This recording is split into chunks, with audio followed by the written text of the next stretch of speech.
Hee hee hee. This is the first time I've been able to see the planters with their light. And unknown to me, I actually picked the most perfect lights for this. They're like flickery candles. Oh, this is brilliant.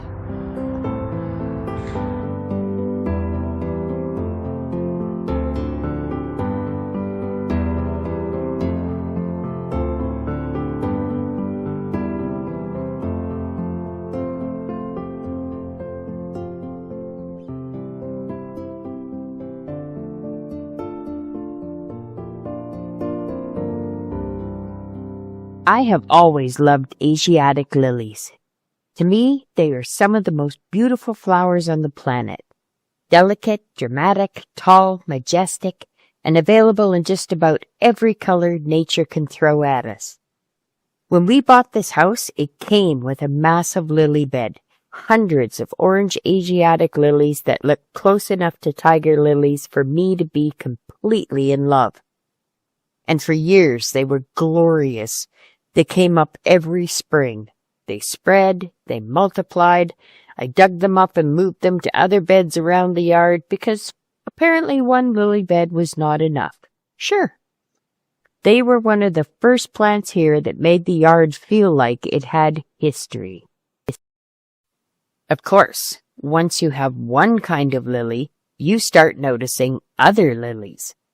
Pink lilies, white lilies, red lilies, fancy lilies, exotic lilies, lilies with names that make you think, well, obviously, this one needs to come home with me. At one point, I bought a pineapple lily, and it was one of the coolest plants I had ever seen. It came back year after year, which in Zone 3B feels like winning the lottery. So lilies became part of the garden, part of the plan, part of the Wonky Cottage landscape. And then 2024 happened. In 2024, I found lily beetles. Evil, tiny, shiny red bugs that looked at Wonky Cottage and saw an all-you-can-eat buffet. And boy did they eat. All year I picked them. I squished them. I checked leaves. I checked stems. I tried to stay ahead of them. The lilies tried. I tried. The beetles were unimpressed. By the end of the season, they had eaten the vast majority of my lilies. In 2025, I was ready, or at least I thought I was. I went into the season prepared for battle. I watched for them. I picked. I squished. I fought valiantly, and the lilies fought harder. And the beetles laughed, snorted, and ate the entire garden in 2 days. At some point, you have to admit the truth. This was not a battle anymore. This was a buffet with delusions of resistance. So this year, I made the decision I really did not want to make. The lily bed was done. Yes, there were still a few lilies coming up. Yes, they were trying. Yes, part of me wanted to leave them and hope for a miracle. But I knew what would happen. The beetles would find them. The leaves would be stripped, the plants would suffer, and I would spend another year fighting a losing battle instead of rebuilding the bed. So I pulled them.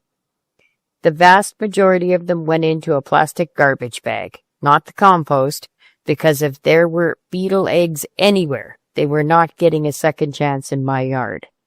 It was undignified, but it was necessary. And yes, I may have cried a little.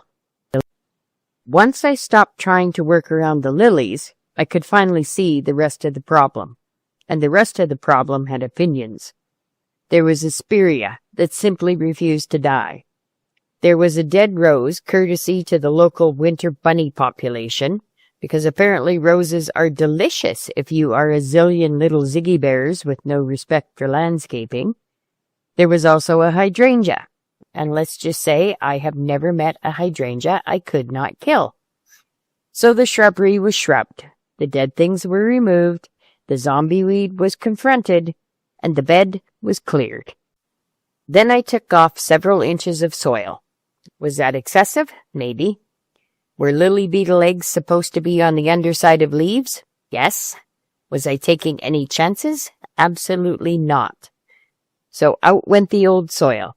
Out went the plant debris. Out went anything that looked like it might be harboring the next generation of tiny red demons.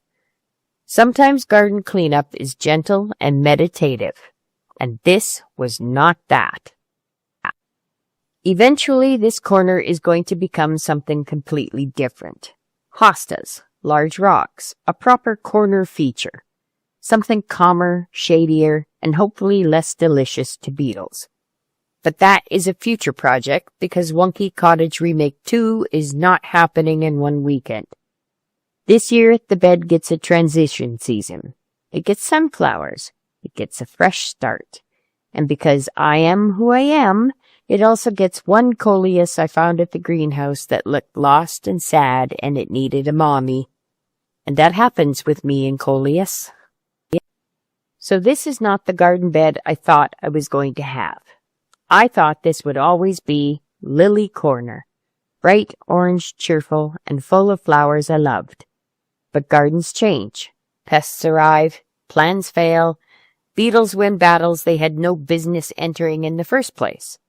And then we dig, clean, swear a little, make a new plan, and start again. The lilies may be gone, but the bed is not. It is just becoming something else.